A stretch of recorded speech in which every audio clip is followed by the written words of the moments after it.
another episode of God Built This Podcast. I'm your host, Maxine, and we're on episode 246. Now, what the hell is going on with Jamie Foxx? Look, I have been sensitive to this matter for a couple of weeks now because I really love Jamie Foxx. He's one of the few like Hollywood people who I just revere, who I just feel like is a good person. Like they just have a good heart. I mean, obviously I don't know him personally. I don't know who he really is underneath it all, but just from his character, from what I've seen in different interviews and how he presents himself and just his nature, he just seems like a really good guy. This news of him being hospitalized for a medical condition was jarring for me because what? There was no detail as to what it was. Then rumor has it that it was a stroke or a heart attack. Nonetheless, it still hasn't been confirmed exactly what the condition was. Now, look, I understand some people are saying, well, that's his personal business. He does not need to disclose that to anyone but his family, and who am I? Who am I to request such information? I just feel like something is just off with this. In my opinion, I don't know. I don't know if Diddy's involved. I don't know. No, the reason why I'm talking about it now, I decided to talk about it now is I'm hearing now that he is recovering from whatever this condition was and he is in rehab. So it seems like he is on the up, which is great. So I did not want to talk about it until something was confirmed or at least some positivity was finally heard. So assuming that this is true and he is recovering, I'm happy to hear that, and that is why I decided to finally talk about it. But I just feel like the whole rundown of this was a little strange. Like, why was it so hush hush? And then his daughter, her name is Corinne. She is a young adult, and she is ridiculing the media for them. She's like, oh, look how the media just like to spin stuff and spew all these lies. And it's like, wait, what? The media, you can't pull that card of wanting to blame the media for creating rumors and untruths when they were not told anything. Initially, we were just given the news that he was immediately hospitalized and it looks dire. And then the next news that we got was things have worsened and prepare for the worst. And then now she comes out recently talking about, oh, I don't know why the media, and I'm not saying it verbatim, but basically she says that the media has been spewing lies and my father has been recovering for the past for weeks now. 4 weeks. So you mean to tell me 4 weeks you haven't even thought to, hey, let me go ahead and just let the people know, because I initially let the people know about him being hospitalized. So which one is it? You want privacy and then you don't.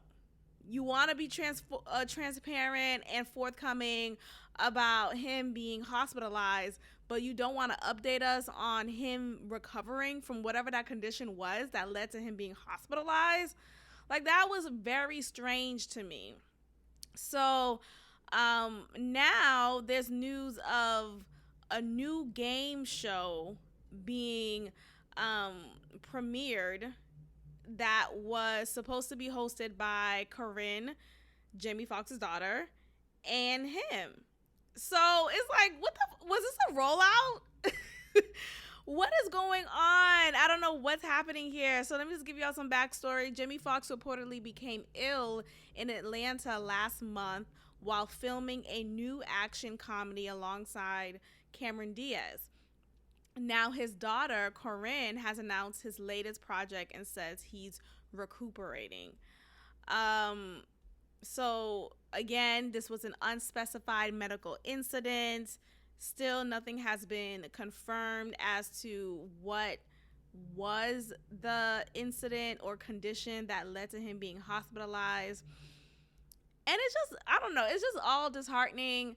I think there's been so many conspiracies, so many theories being born because of a couple of things. So there's this movie that Jamie Foxx is in called Soul, and he is the starring voice in that movie because it's an animated movie, and he gives the voice to the main character, who is this music teacher who is feeling maybe just unmotivated with life, and he is trying to find his big break into the music industry.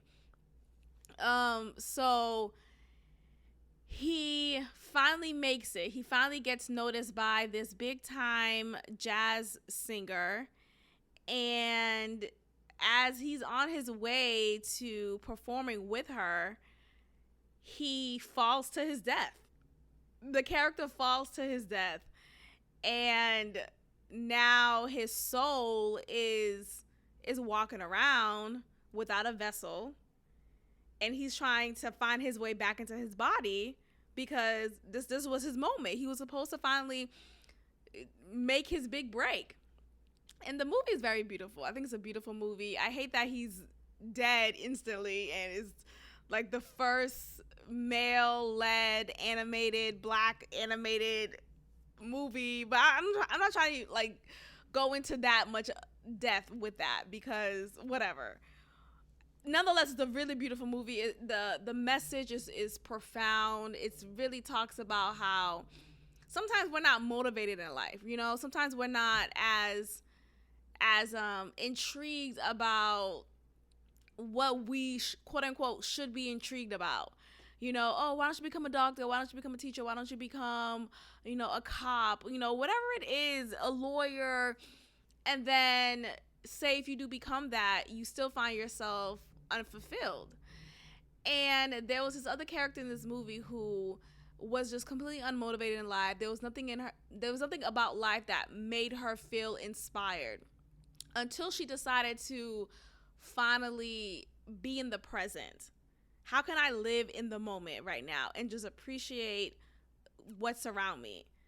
And once she decided to do that, she realized, wow, life is beautiful. Just smelling the flowers, walking through a pizza shop, or, observing people at a park. Like, there is beauty everywhere. You just have to be open to see it.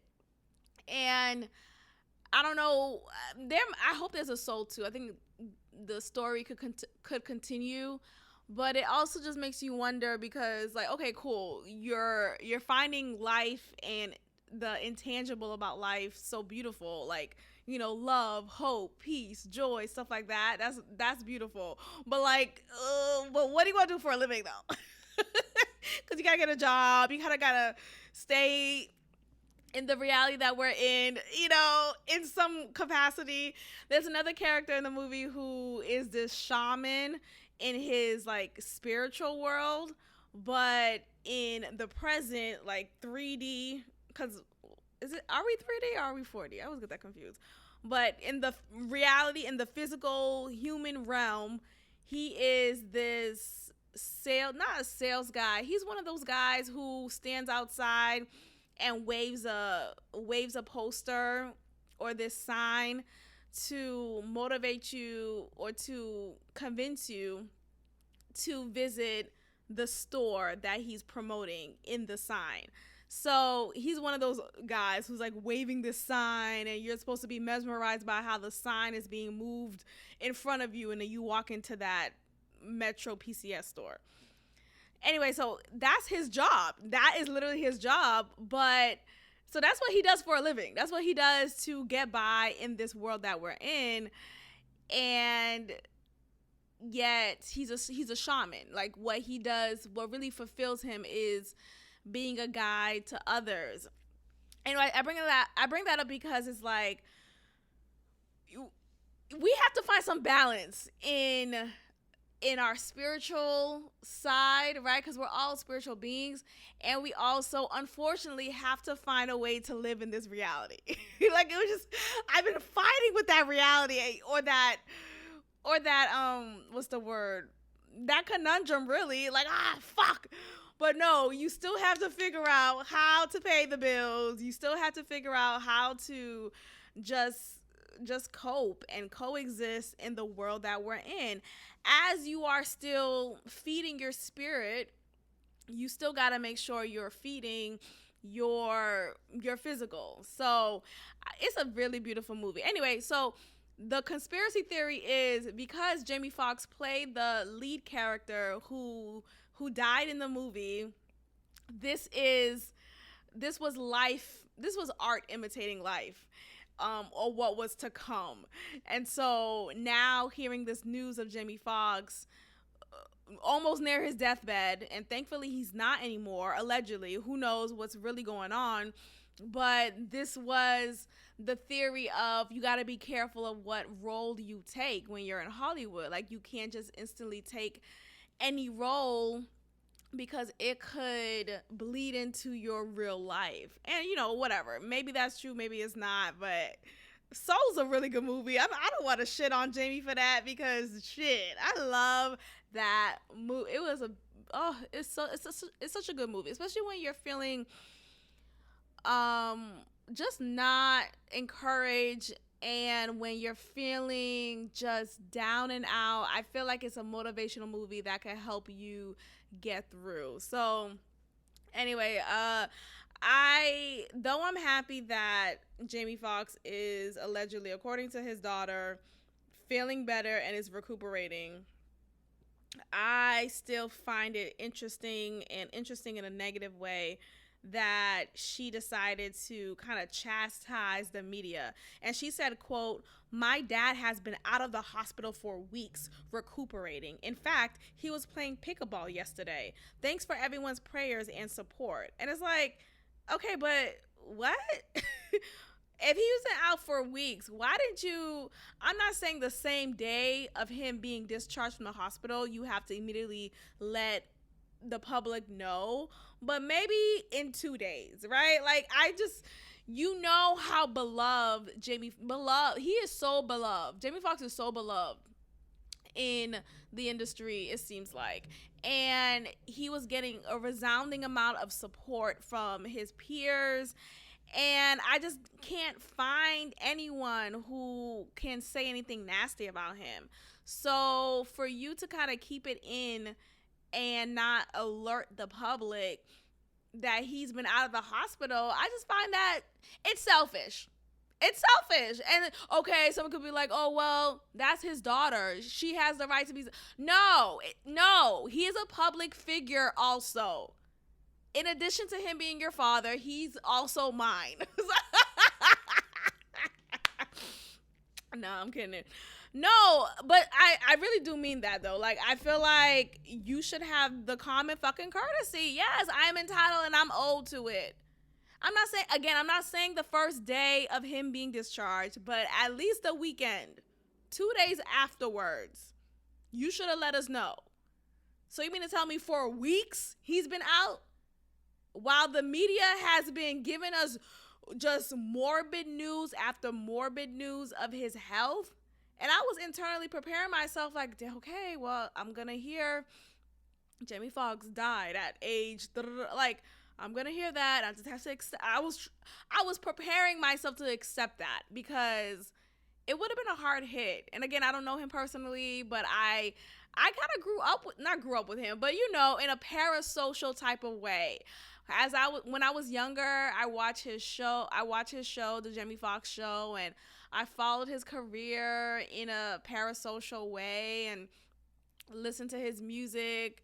Like, I have been a fan of his for such a long time, so I just feel like there is a level of balance you should have for your fans, while also respecting the humanity of him being your father and wanting to kind of keep him to yourself. Like, I get that, but I also just feel like you should have let us know. You should have kind of, hey, he's doing better. He just got out, and then yeah, I don't know. It was all very strange. And look, I come from a Haitian household and just a Haitian upbringing.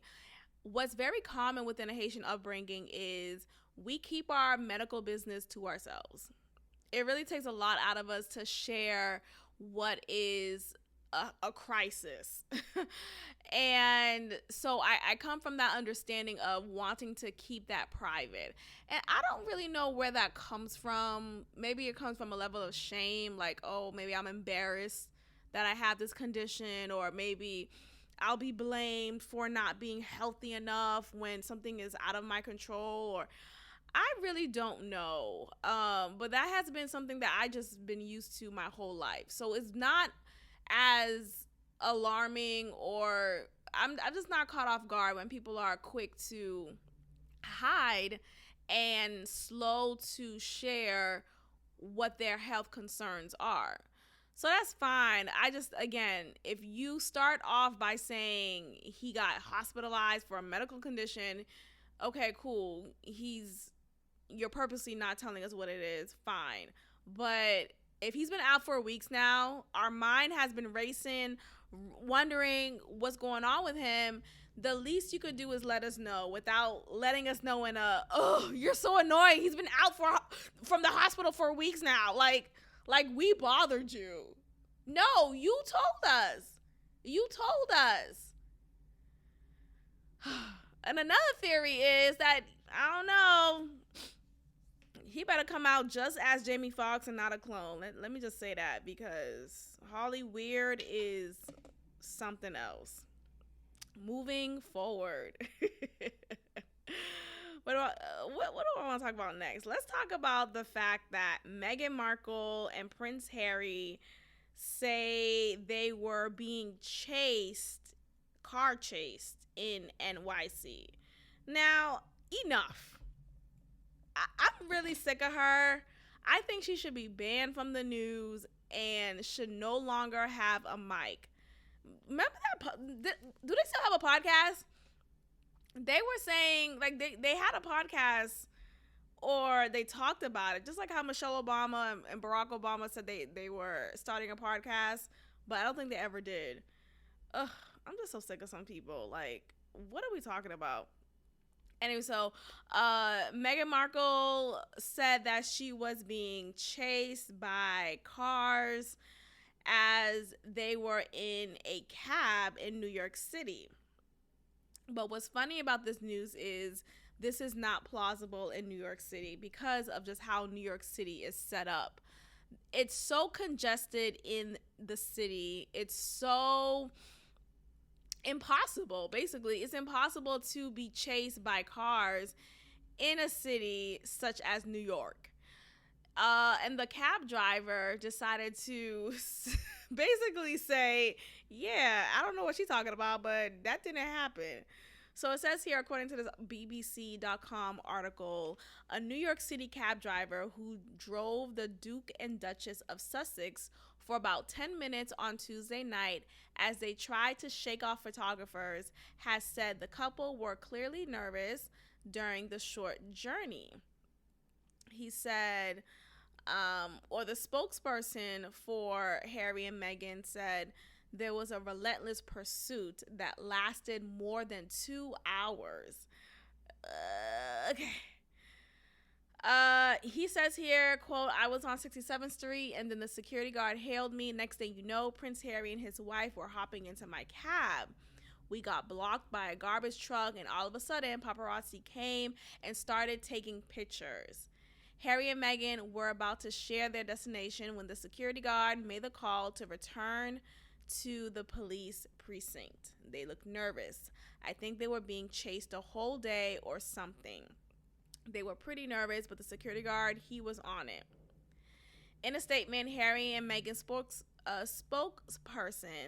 that's a hard word, spokesperson. Why did there have to be an S after the spoke? Said that they had experienced a near catastrophic car chase. Okay. Quote, made their transport challenging. One of the paparazzi drivers reportedly involved in the car chase has said it was very tense trying to keep up with their vehicle. They did a lot of blocking and there was a lot of different types of maneuvers to stop what was happening. He added if it was dangerous and catastrophic, it was more than likely based on the person that was driving. It is important to note that these photographers have a professional responsibility to cover newsworthy events and personalities, including public figures such as Prince Harry and Meghan Markle. I'm trying to get to the part where, because they got into two different caps, because another cap said something different. Let's see if I can find that. Okay, let's see. Okay, so when they were chased after leaving, the spokesperson said they tried to take shelter from the paparazzi by going to a Manhattan police station, which is where Mr. Singh picked them up. Someone else. Okay, so for at least a few minutes they were in Mr. Singh's car. He did not believe they were in danger. He says, quote, "I don't think that's true. I think that's all exaggerated and stuff like that. Don't read too much into that." He later added that must have happened before they got in his taxi. He says, quote, "New York City's the safest place to be. There's police stations, cops on every corner. There's no reason to be afraid in New York." Now, I mean, that's pretty much of a stretch. I mean, look, there are plenty of police stations in New York. There's a lot of cops around and surveillance, but that does not stop it from still being dangerous, right?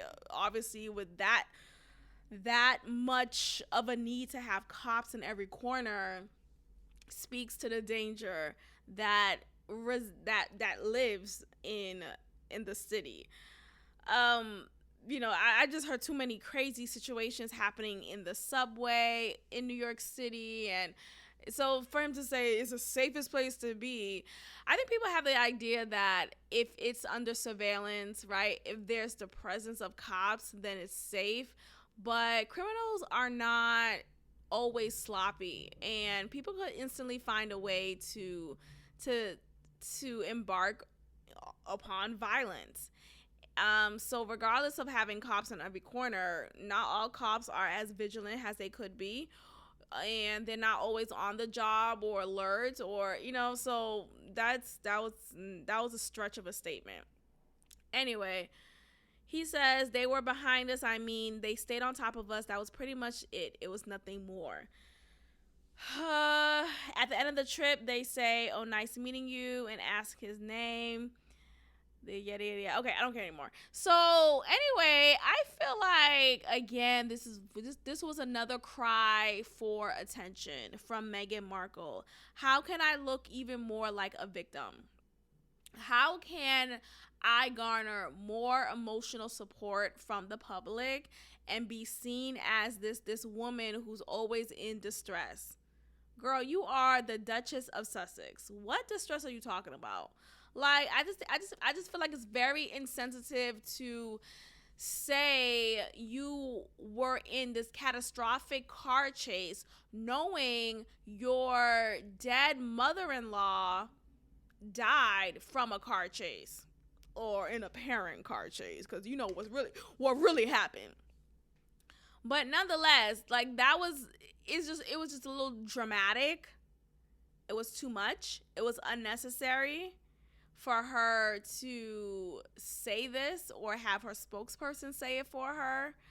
I think it's all on Meghan, not Harry. And Harry's a simp I just feel like if you have a wife who has been the focal reason why you are now estranged from your family, maybe you shouldn't be with that woman. I really just don't think the person you're with should distract you or detach you or estrange you from your family. When I was with what's his name, Leprechaun Bay. When I was with Leprechaun Bay, there was a point in our relationship in which I was estranged from one of my cousins. And it was just it was so silly. I take complete responsibility. Um, and I don't want to get into details of that, but I bring that up because during the time when I wasn't talking to her, I was like venting to him about it. And I was like, oh, I'm just so upset. I can't believe she hasn't talked to me yet. Or like, I don't know. I was just like very upset about the whole situation. I was very close with her, and it was just very sad that this is how it came. And though he was, typically when you're in a relationship with someone, the idea is, well, you back up everything I say, right? Like, you're always going to have my back tenfold. And sure, he did. But I feel like now that I'm older and in retrospect, I look back at it and I'm like, that was not the way to be, because not once did he encourage or find a way to create some middle ground or become peacemaker. He knew how much I was close to this woman, to my cousin, to this woman. No, he knew how I was close to her. And for him to like not even care to find some resolve or ask me what can he do to make things better, or hey, Maxine, maybe did you try to look at it this way? Like, it was instantly, it felt like, honestly, maybe this is just my warped mind. It felt like he wanted that to happen. It felt like he was wanting me, because knowing how he was with me at that time, very clingy, very possessive, didn't want me to not want to be with him. Meaning, like, whenever I would come over and I would eventually have to leave, right? I need to go home. Like, okay, bye. He will always put on this guilt trip and put this like this puppy dog face and be very much of this sad case and why are you leaving me? Like, very manipulative. It was an emotionally manipulative tactic that he did consistently. And me being as young as I was, as naive as I was, and I think as desperate and insecure as I was, I fell for it. So if you just keep that in mind, right? Typically people like that, because I've done research about that since we broke up, I've learned that people like that want you all to themselves and would want for you to not have your close relationships anymore. Meaning the people who you were close with, he wants that relationship to fumble. And I was very close with my cousin at that time. And I think he thrived off of the fact that, oh, cool, I'm responsible for yet another close relationship fumbling. And now I have you even more all to myself. Crazy, right? So, yeah, so during that time, he never encouraged or just like, look, she's your family, she's your cousin, you love her, she loves you, we got to make this work. Especially considering that this happened in his home. You would think that he would try to find some middle ground, like, or hey, this happened in my home, maybe I'm find some responsibility in bringing y'all together again. And child, no, he didn't do any of that. He actually encouraged for us to part ways, and look, it's we're just different people. And horrible. Anyway, I bring that up because people like that you shouldn't marry.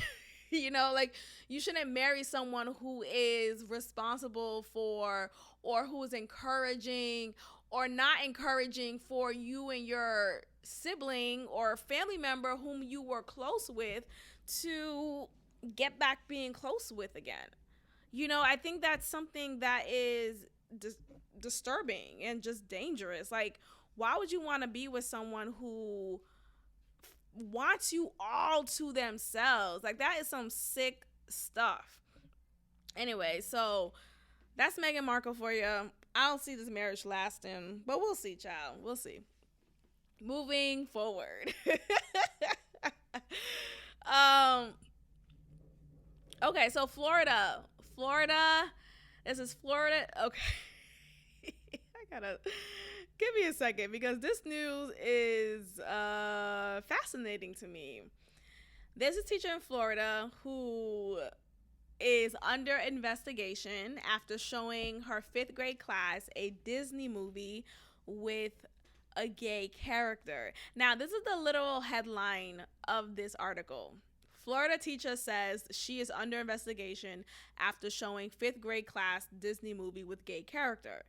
Now, this title is leading you to instantly think, "Oh, this is so ridiculous. Like, why is this teacher under investigation for showing a Disney movie? And so what? It has a gay character. Are you a homophobe?" Like, I feel like this title is instantly promoting you to think like that. Instead, again, this is in Florida, and every state has a right. Though we're the United States of America, each state has their own specific set of legislation and policies and all of that. So what may be okay in Texas may not be okay in Massachusetts, and that's just what it is. So as I continue to read this article, I'm reminded, because I read about this news of this legislation or policy being in place a few weeks ago. So as I'm reading this article, I'm reminded of that policy. And y'all remember just recently, DeSantis, who's the governor in Florida, he passed this bill to protect young students from kindergarten until fifth grade. It was until third grade at one point, but I think it's until fifth grade now. But nonetheless, elementary kids, he wanted to protect them from watching reading, or just having anything done in the classroom that is related to sexuality, including LGBTQ plus, yada yada yada. Now, whatever you feel about that, look, y'all know where I stand. I agree with this shit, okay? I agree with it because, again, our kids are young and impressionable, and we do have to be mindful of what we watch or what we show to them, because it's so irresponsible for us to not understand that what's on TV will infiltrate our minds and will influence us to behave, to perform in a way that is unnatural, that is promoting a particular agenda that parents may not be aware of. Like, your kid leaves your home one way and they're at school looking totally different. And yet that school has created a culture allowing for that to happen, and not creating or having this open door communication with the parent about how their child is acting in the school. So what I'm saying is, a lot of these teachers are overstepping, okay? And a lot of these parents are unaware of what's going on for real with their kid. So you have this teacher here, Jenna Barbie. What a name, huh? She is a teacher at this K-8 school, and she told her story in a widely viewed TikTok post over the weekend. Again, she's a fifth grade teacher, and she showed this movie called Strange World, which I haven't seen the trailer for, because I'm always big on watching these like animated movies. I just think they're so, yes, they're agenda filled, but I like the movies though. Like, I can't lie, I like the message that some of these movies have. Like, I love Zootopia, I love Soul, like, so if you look past the agenda, if you look at it from eyes like mine, awakened eyes, you can look past that and just take what you need to take from it. So I haven't seen the trailer for this yet, so I maybe check that out at some point. And I gotta check out Rio. One of my students mentioned the movie Rio, and I'm like, oh, I heard of that, but I haven't seen it, so I may have to check that out. Anyway, so she is under investigation, and she talked about it on TikTok. And she says, quote, "I am the teacher that's under investigation with the Florida Department of Education for indoctrination for showing a Disney movie." And you see what she did there? She just said for showing a Disney movie. Like, no, bitch. You can show Disney movies, but if that Disney movie happens to have gay scenes or gay agendas, or you know what I mean? Or like, hey, do you want to be a girl today and become trans?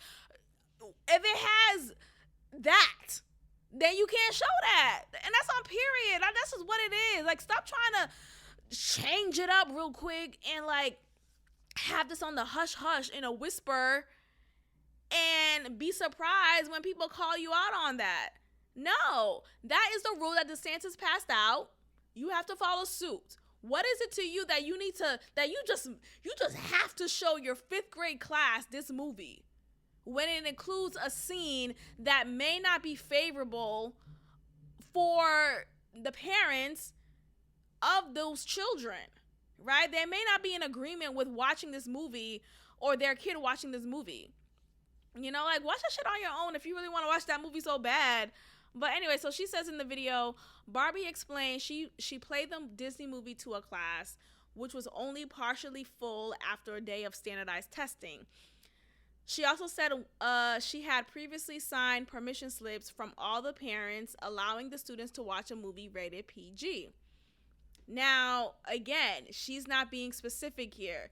She gave permission slips to parents to sign off like, oh, is it okay if I show a PG rated movie? Okay, cool, but you're not telling me exactly what that movie is. I haven't had time to screen that movie prior to you showing that movie to my kid.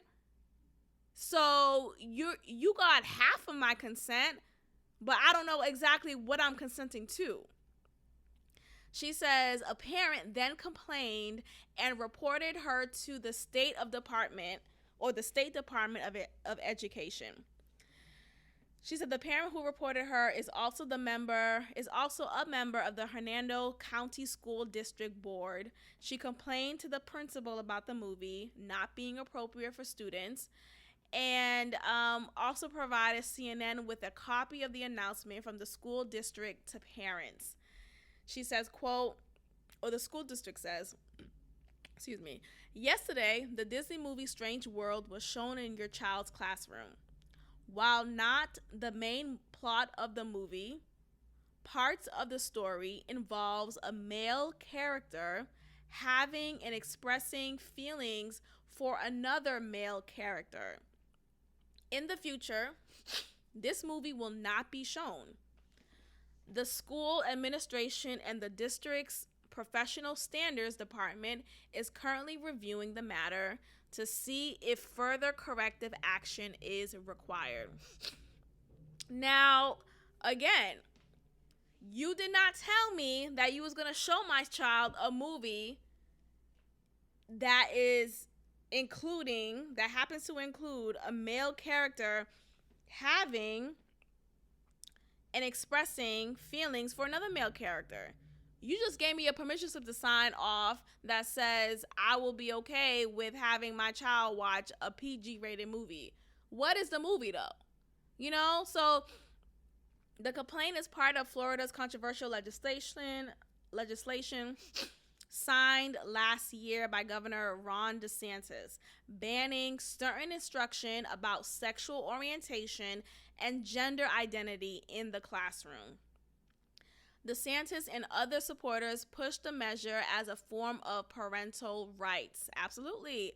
While opponents said it tried to erase LGBTQ people from schools and dubbed the law "Don't Say Gay." Now look, again, we have to let parents parent, okay? Stop letting teachers take the place of the parent, especially if the parent is in one viewpoint politically, and the teacher is in a whole opposite spectrum, why are we at odds? You know, why are you trying to infiltrate my child to think or be or act a certain way?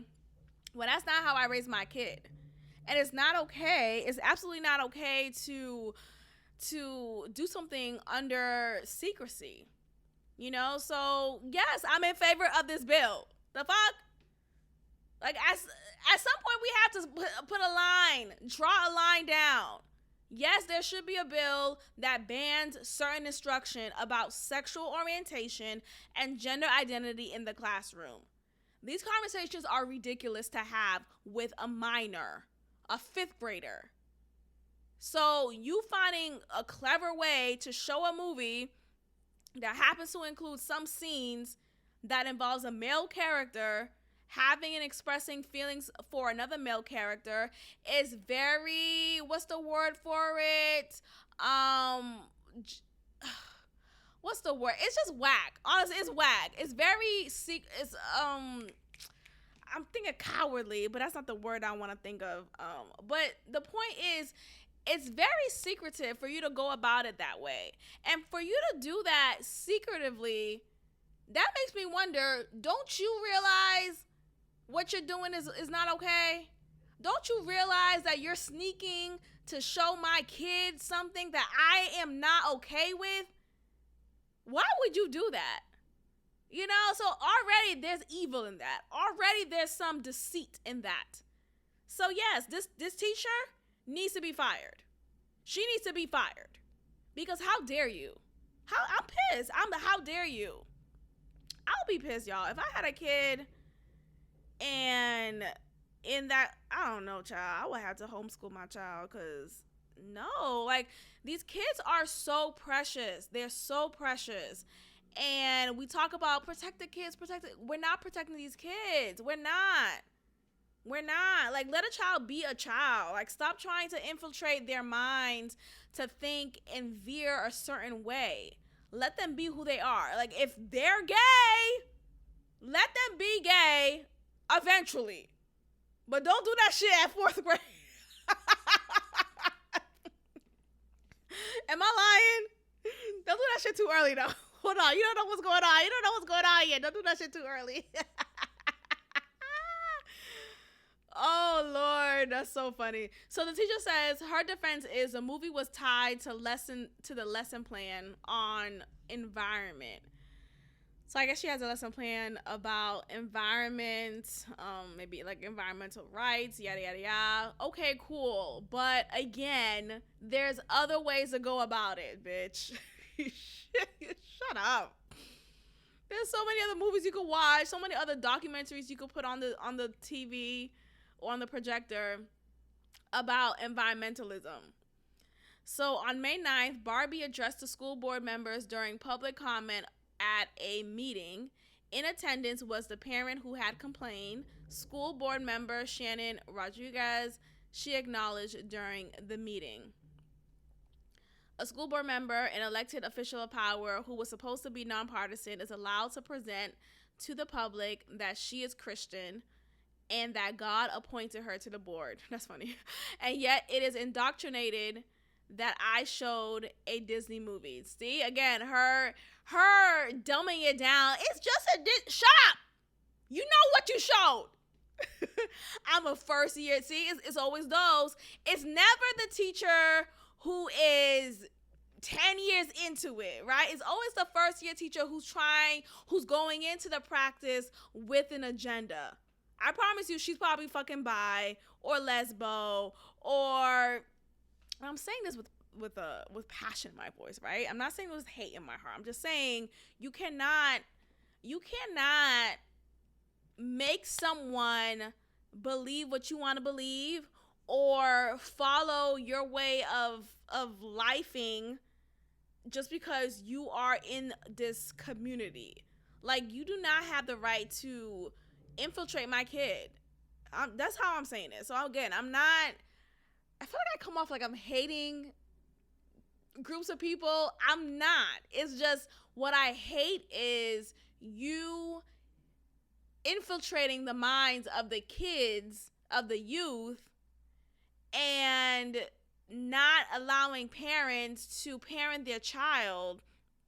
I'm not okay with kids being mutilated because they feel like they're a different gender. And the people, the public, the PC way is to affirm them. Nah, I'm not affirming your dysphoria. That's not love. I'm not affirming your gender dysphoria. That's what it is, okay? So, yeah, of course she's a first year teacher. And I'm sure she probably fucking majored in women's studies. She's like, girl, what?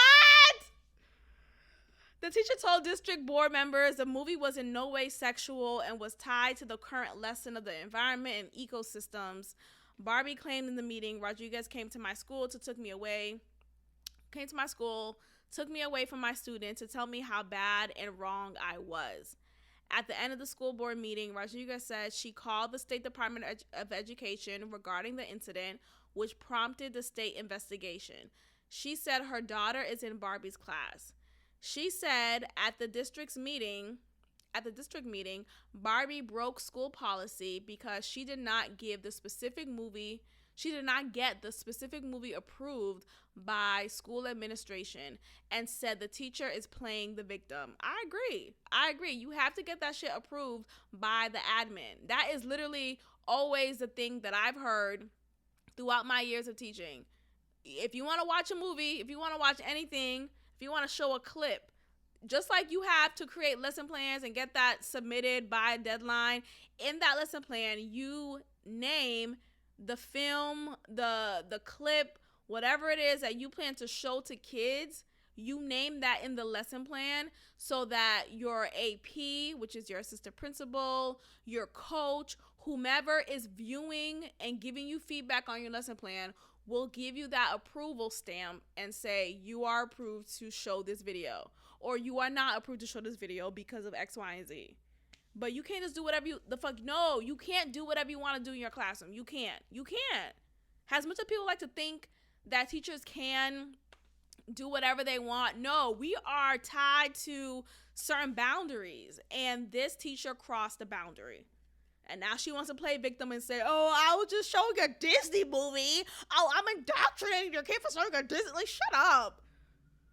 She says, quote, it is not a teacher's job to impose their beliefs upon a child, religious, sexual orientation, gender identity, any of the above. But allowing movies such as this assist teachers in opening a door. And please hear me, they assist teachers in opening a door for conversations that have no place in our classrooms. I love that, end quote, Rodriguez says.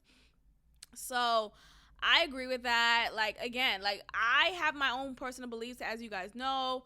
I don't impose that upon anyone. I really don't. You ask me a question, though, oh, I'm going to answer it. But sometimes I kind of keep it to myself. Like, even when kids ask me, because I've been asked, like, oh, did you vote for Trump? Which I haven't, but a bitch might.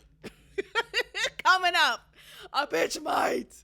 The point is, like, I don't answer direct questions like that because I do like to keep that separate. Because I've always been taught and I've always observed teachers who, like, growing up, would always keep that separate. I didn't know if my teacher was a Democrat or Republican growing up. Like, that was always separate from us. And now things have been so blurred, so between the lines, so blurred in teacher and student relationship that you have so many teachers saying too much about themselves. Like, why are you talking about your relationships? Your romantic, whoever you're dating, whoever you're fucking this month, you're talking about that with your student. Like, that is so weird to me. Again, you have these first year teachers. A lot of these first year teachers are just young ass teachers, just doing the most, talking to these kids like they're your friend, and it's like, no, they're 14. Stop. Stop it. She says here, so again, yeah, like, just like I wouldn't impose my religious beliefs or just my political beliefs whatever it is, I want the same to be done in return. So whatever gender identity you fucking identify with, or whatever sexual orientation you adopt, you should not infiltrate that upon the youth. Keep that to yourself. Keep that to yourself. That has nothing to do with me. It has nothing to do with these kids. Rodriguez said, as a leader in this community, I'm not going to stand by and allow this minority to infiltrate. I love that word. Shout out to that word. Word of the episode. Infiltrate. Write it down in the comments. Infiltrate. But absolutely, as a leader in this community, I'm not going to stand by and allow this minority to infiltrate our schools. God did put me here. God built this. Shout out to you. Shout out to you, Rodriguez. So Florida Department of Education Press Secretary Cassie Palelis said the complaint will be reviewed by an investigator and an attorney will then provide a recommendation to the commissioner for next steps. Quote, I understand that the individual in question has discussed her case publicly. However, we will not allow politics and media pressure to dictate our process. Exactly. So they're talking about the fact that the teacher went to TikTok to discuss this. And they're saying here, we're not going to allow this PC woke ass mob that's supporting her in TikTok to influence our process and how we decide to respond to this. CNN has reached out to Rodriguez in the Hernando County School District for comment. Okay, well, yeah. I stand by that parent who happens to be the board member and, standing for what's right. Like, no, you got to call people out and don't say gay. Okay, last one. Let's talk about this pastor who calls out a library book for being pornographic. All right. These topics are fun, huh? Okay, so there's this pastor, this black pastor in North Carolina who says, quote, this is immoral, as he slams the North Carolina school board over a pornographic library book. Now, at first I was going to be like, yeah, I agree with you. I stand by this pastor. What are we doing? We're infiltrating our students, right? Our kids. But then I thought about it because I'm like, this is a library. Library has all sorts of books.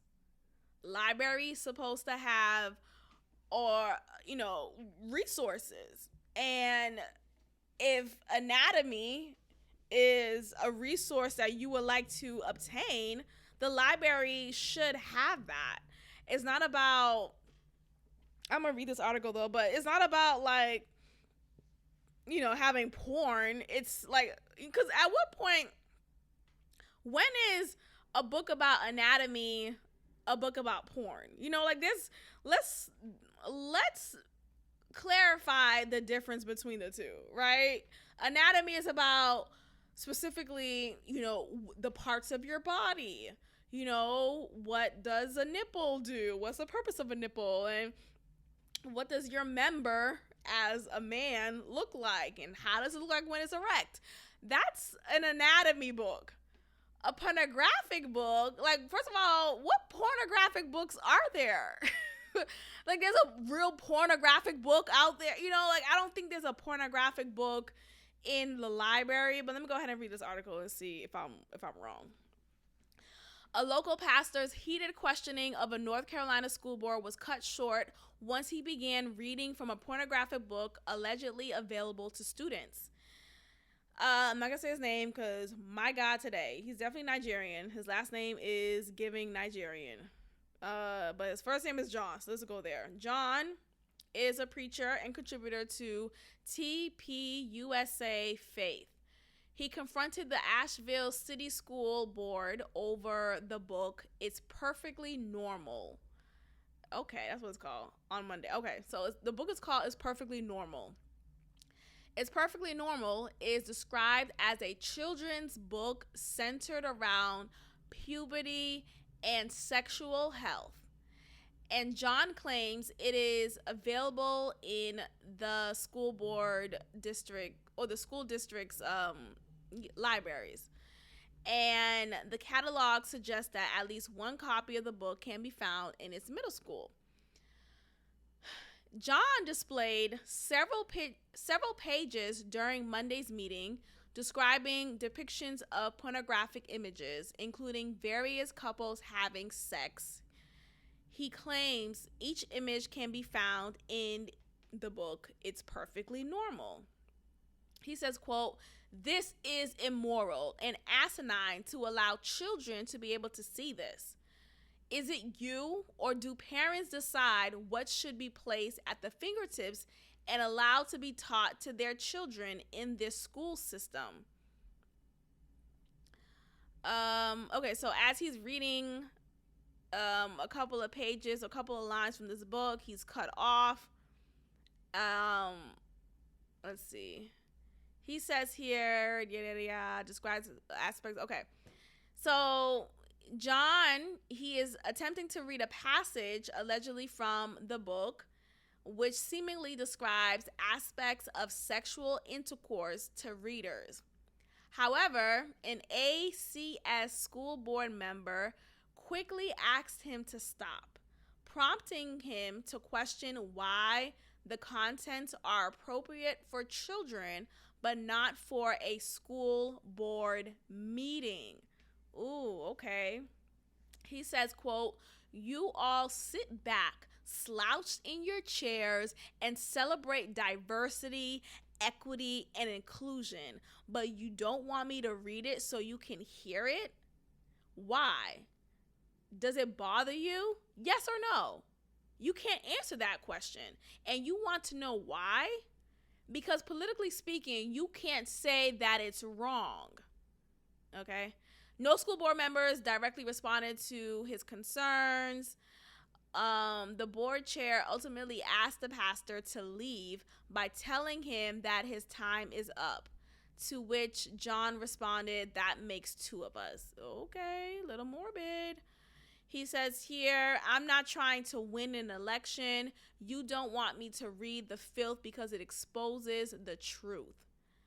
When reached for comment, an ACS spokesperson directed crisis in the classroom to the district's policy and procedures for requesting the removal of. Okay, what?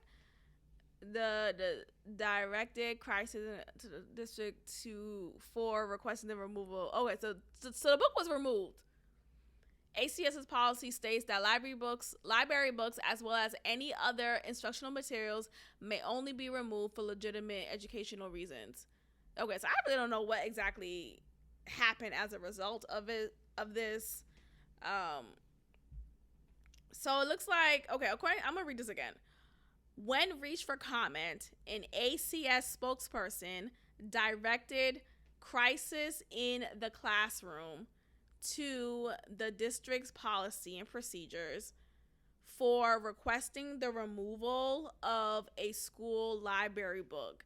So that's not really clear to me. Did they remove the book specifically? The book Is Perfectly Normal. That's the name of the book. Did they remove that book from the library? It just says for requesting the removal of a school library book. Which book? Child. Now, that's it. The article ends here. There is a video of him talking about it. And obviously he comes from a religious perspective. He's a pastor. He's Nigerian. I mean, it's like, no, I'm Nigerian, sorry.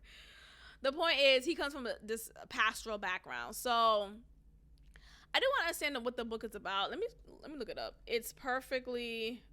Okay, so it's Perfectly Normal. It's about changing bodies, like I read. So it's about bodies, how it changed when you're going through puberty. It talks about growing up,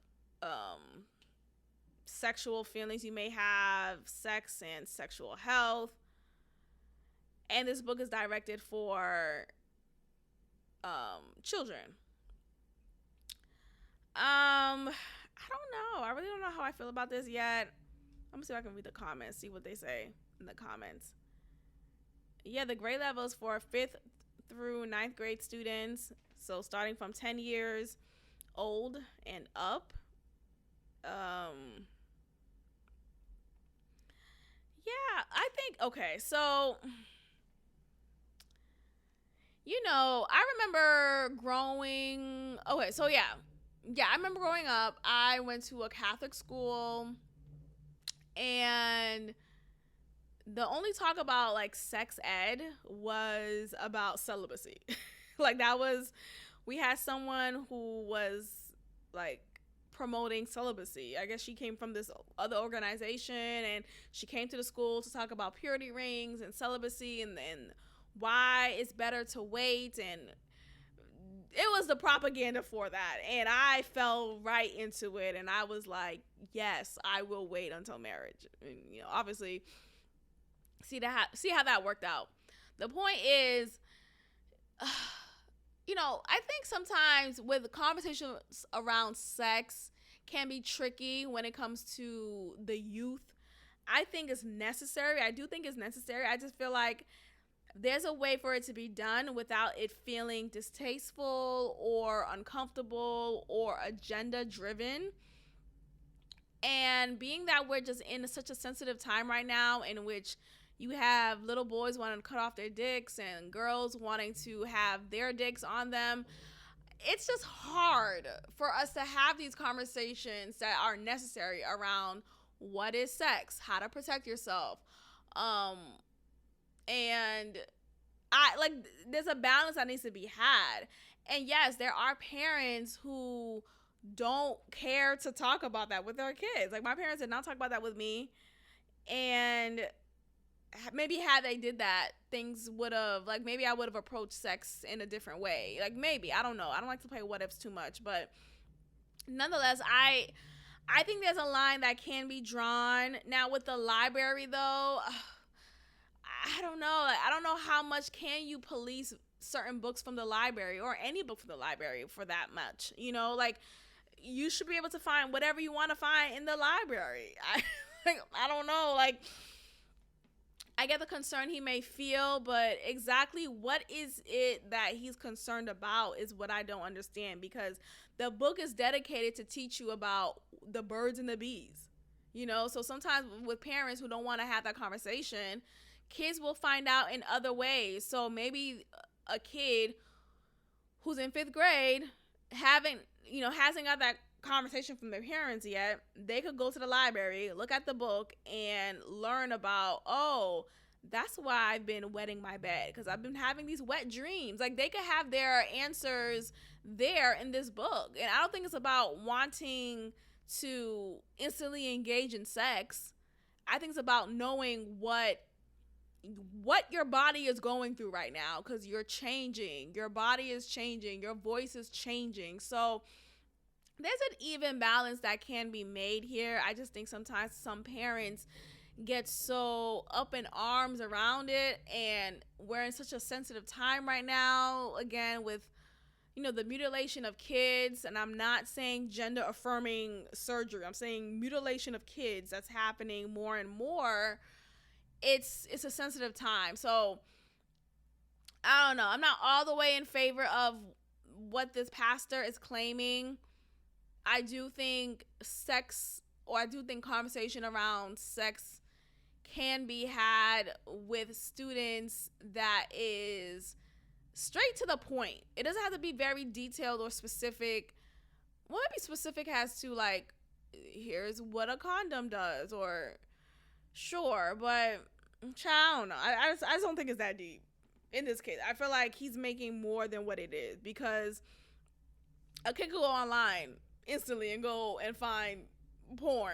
So he's talking about pornographic images in this book that's in aisle 22 in this library. Like, first of all, are kids even going to the library? What's a library? Like, you know what I'm saying? Like, there's no libraries anymore. Sure, there are libraries, but, like, really, who's going to the library? Like, you get your book from Amazon.com, and if you want to know about sex, you're not going to a library. You go online. Every kid has a phone now. They could easily access porn on their phones.